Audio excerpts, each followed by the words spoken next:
అదే RTV app వార్తల్ని క్షణాల్లో చదివే అవకాశం ఉంటుంది. ఒక న్యూస్ పేపర్, ఒక టెలివిజన్ ఛానల్ మీ చేతుల్లో ఎప్పుడూ ఉంటాయి. బీఆర్ఎస్ వర్కింగ్ ప్రెసిడెంట్ మాజీ మంత్రి సిరిసిల్ల ఎమ్మెల్యే కేటీఆర్ ఇలాకాలో వేలాది ఎకరాలు అన్యాక్రాంతమయ్యాయా?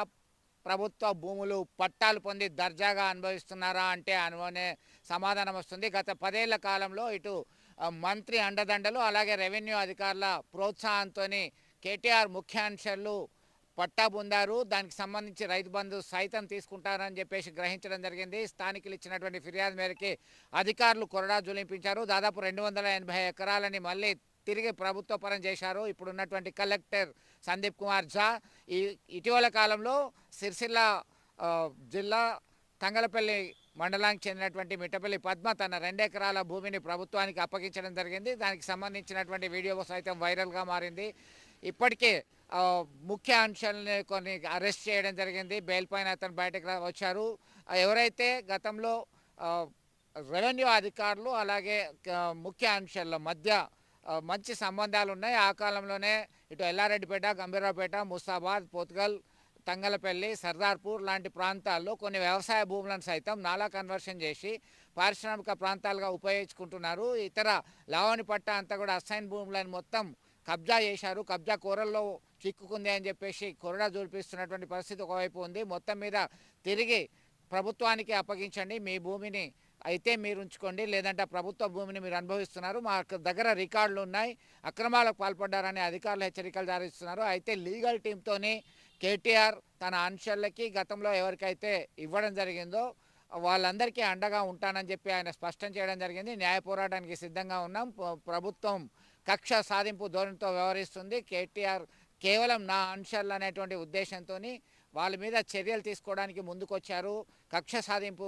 ధోరణితో ఉంది అని చెప్పి కేటీఆర్ ఆరోపణలు చేశారు. దానికి కౌంటర్గా కేకే మహేందర్ రెడ్డి, కాంగ్రెస్ పార్టీ సీనియర్ నేత కేకే మహేందర్ రెడ్డి కౌంటర్ ఇచ్చాడు. మొత్తం మీద ఒక వాదోపవాదాలు అయితే కొనసాగుతున్నాయి. ఒక టెన్సివ్ సిచ్యువేషన్ అయితే రాజన్న సిరిసిల్ల జిల్లాలో ఉంది.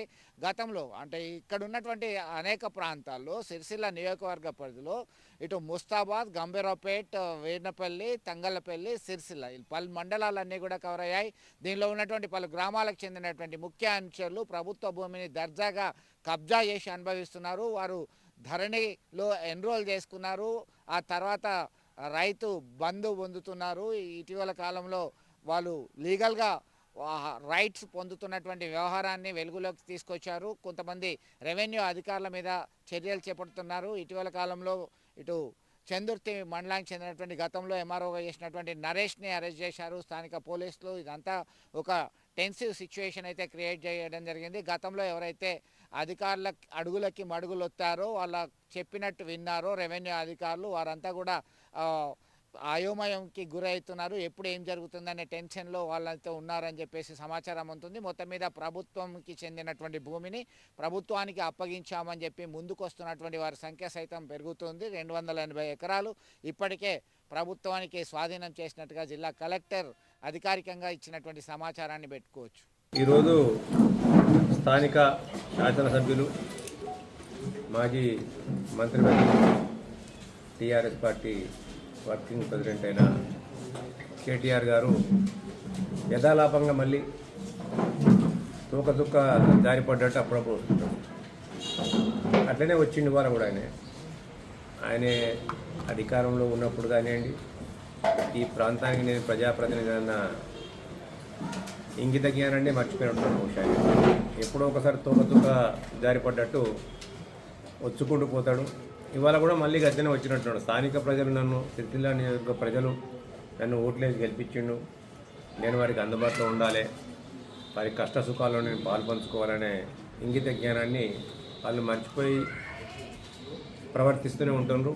అయినా ఆయనే అదృష్టమో దురదృష్టమో ఇక్కడ నుంచి ఎమ్మెల్యేగా ప్రజలు గెలిపిస్తూనే ఉన్నారు. ఆయన నాకేంది ప్రజలు అతనే గెలిపిస్తారు కదా, నేను పట్టించుకుంటేంది, పట్టించుకోకుంటే పోయేది అని చెప్పి ఆయన కూడా అట్లనే తిరుగుతున్నట్టున్నాడు.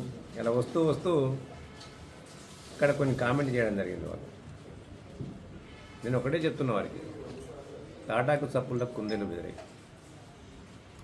ఇవాళ నేను ఈ స్థానికంగా పుట్టి పెరిగిన బిడ్డను, ఎన్ని కష్టాలు వచ్చినా నిష్ఠూరాలు వచ్చినా ఈ ప్రాంతాన్ని పట్టుకొని ఉండే బిడ్డని, ఏదో అలాటప్పగా గాలి దుమారానికి వచ్చి ఇక్కడ వల్లేని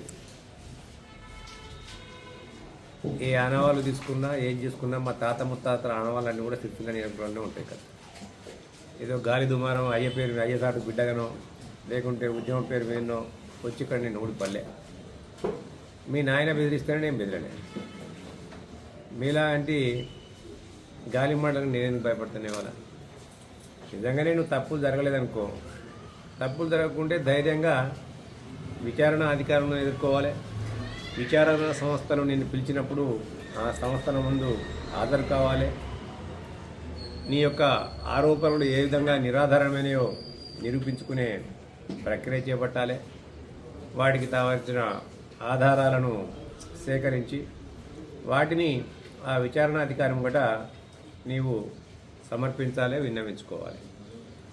ఇవాళ విచారణని ఎదుర్కొని లేకుండా ఎదురుదాడి చేస్తూ నవ్విపోదురు కాదక్క నాకేటి సిగ్గు అని చెప్పి ఇవాళ offence is the better than defence అని చెప్పి ఇవాళ ఎదురుదాడి సిద్ధాంతాన్ని పెట్టుకున్నాడు. ఈయన లేదు ఎప్పుడు కూడా నెగటివ్ రోలే. సినిమాలలో విలన్ ఉంటుంది ఉంటుంది, అట్లనే ఈయన కూడా నెగటివ్ రోల్ వేస్తాడు. రాజకీయాల్లో కూడా నెగటివ్ రాజకీయాల మనిషినే, పాజిటివ్ రాజకీయాల మనిషి అదినే. కుక్క బెదిరించి చెప్పిపోయిన సామర్థ్యత ఉంది. ఎప్పటికీ ఆ టైంలో ఈయన చాలాసార్లు అంటున్నాడు వాళ్ళ నాయనని బెదిరించి సీటు పట్టుకొచ్చుకున్నాడు ఇక్కడే. అయితే ఒకటో రెండో కేసులు ఏం ఫరక్ పడుతుంది? ఏం పీకగలుగుతాడు చిట్టినాయుడు? ఏమి కాదు, ఏం ఫరక్ పడది, ఏమి కూడా కాదు. మీరు ఎవరు భయపడక్కర్లేదు. మన కళ్యాణ్ గారు ఆయనతో పాటు హైదరాబాద్ నుంచి మొత్తం లీగల్ సెల్ కూడా వచ్చారు మీకోసం. ఇప్పుడే వినోద్ కుమార్ గారు చెప్పిన మాట, ఇక్కడ స్థానిక లాయర్లను కూడా ఒక 2-3 పెడతాం, ఆధారాన్ని అటాచ్ చేస్తాం. వాళ్ళకు నెలకు మొత్తం పార్టీ జీతం ఇస్తుంది, మొత్తం పార్టీ చూసుకుంటే మీకు రూపాయి కట్టించాలి. రెండవది హైకోర్టులో కూడా ఇవాళ మన పార్టీని బదనాం చేయాలని ఎవరెవరైతే చిల్లర మల్లర లీకులు ఇచ్చి రాయిస్తున్నారో వాళ్ళ సంగతి కూడా హైకోర్టులో తప్పకుండా నష్టపరిహారం కోసం దావా వేస్తాం, కొట్లాడతాం. అవసరమైతే సుప్రీంకోర్టు దాకా కూడా వాళ్ళని వదిలిపెట్టాలని మాట కూడా మరిన్ని వీడియోస్ కోసం ఛానల్ ని సబ్స్క్రైబ్ చేయండి. లేటెస్ట్ అప్డేట్స్ కోసం వాట్సాప్ ఛానల్ ని ఫాలో చేయండి. అండ్ లింక్ డిస్క్రిప్షన్ లో ఉంది.